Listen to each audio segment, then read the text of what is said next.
नमस्कार आप सभी को। हम बात करेंगे आज पतंजलि योग सूत्र की।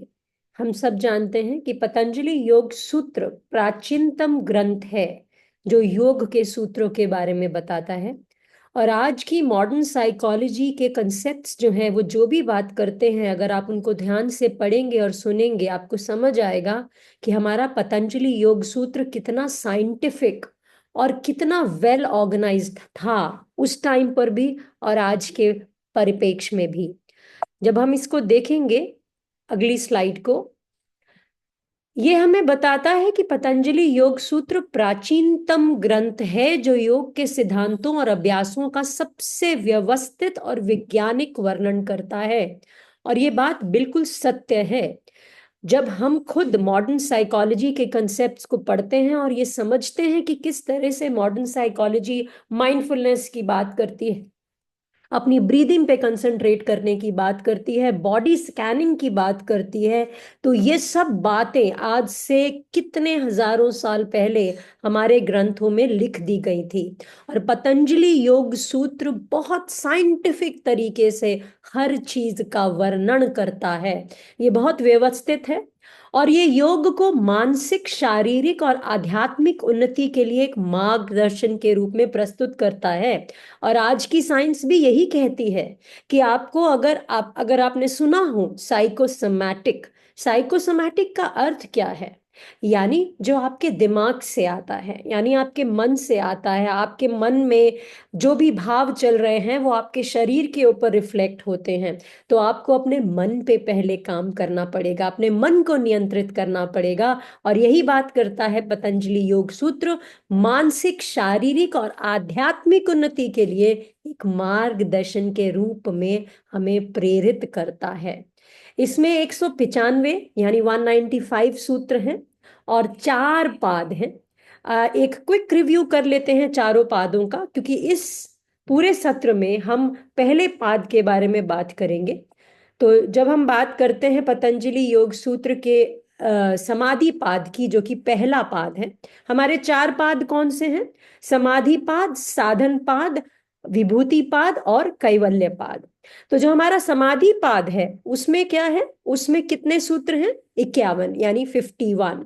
और इंग्लिश में सूत्र को एफोरिज्म्स कहा जाता है।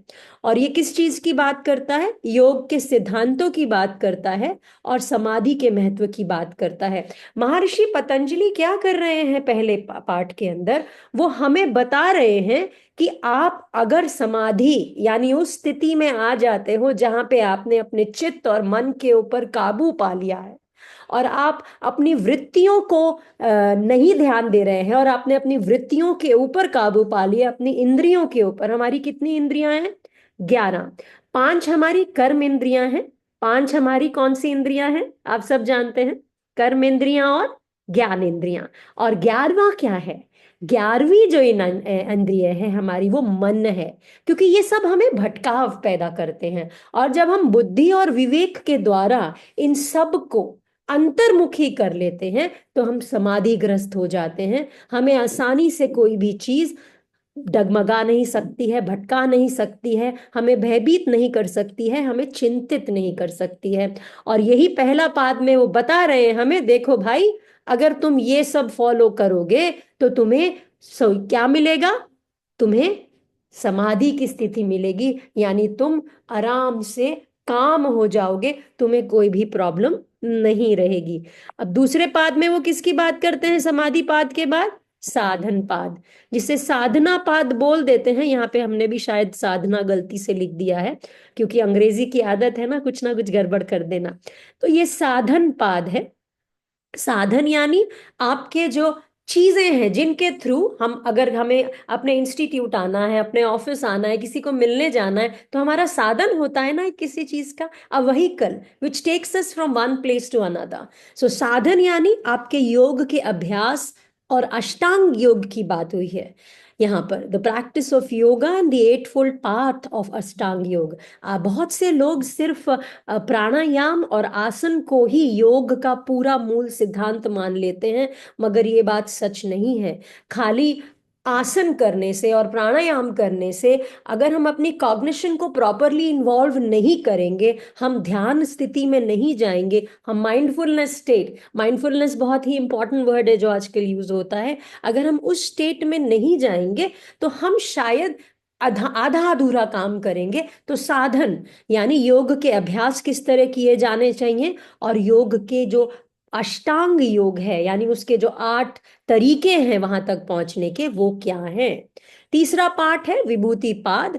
विभूति पाद में क्या है, इसमें 55 श्लोक हैं, जैसे कि साधन पाद में भी 55 श्लोक हैं, और यहाँ पर ध्यान और समाधि को प्राप्त करने की शक्तियों की बात की गई है कि आप ध्यान और समाधि की स्थिति में कैसे जाते हैं। यहाँ पे हमारे जो त्रय ध्यान क्या है, हमारे जो 3 चीजें जो हमें समाधि की स्थिति में ले जाते हैं, धारणा, ध्यान और समाधि, तो इनको संयम त्रय कहा जाता है। Samyam we all know, when we control, when we make a control happen. तो ये जो संयम त्रय है, धारणा, ध्यान, समाधि, इनको अचीव करने की बात की गई है और इन्हीं के बारे में डिटेल में बात हुई है। और जो हमारा नेक्स्ट पाद है वो है कैवल्य। कैवल्य का मतलब होता है लिबरेशन। आप समाधि में हैं, आपको कोई लेना देना नहीं है, आप हर स्थिति में प्रसन्न हैं। और ये जो पाद है ये कितने श्लोकों का वर्णन करता है, श्लोक या सूत्र या एफरिज्म्स 34, 34 एफरिज्म्स की बात करता है। और ये बात करता है आत्मा की स्वतंत्रता और अंतिम मुक्ति के बारे में, यानी आप कैसे स्थित प्रज्ञ होकर कैवल्य को यानी लिबरेशन को पा सकते हैं। ये था एक छोटा सा बहुत ब्रीफ डिटेल। अब आगे जाएंगे जब हम बात करेंगे अपने पाठ 1, यानी कि हमारा जो उपदेश 1 है, लेसन 1 है, कौन सा है, समाधि पाद, उस पे वापस आते हैं।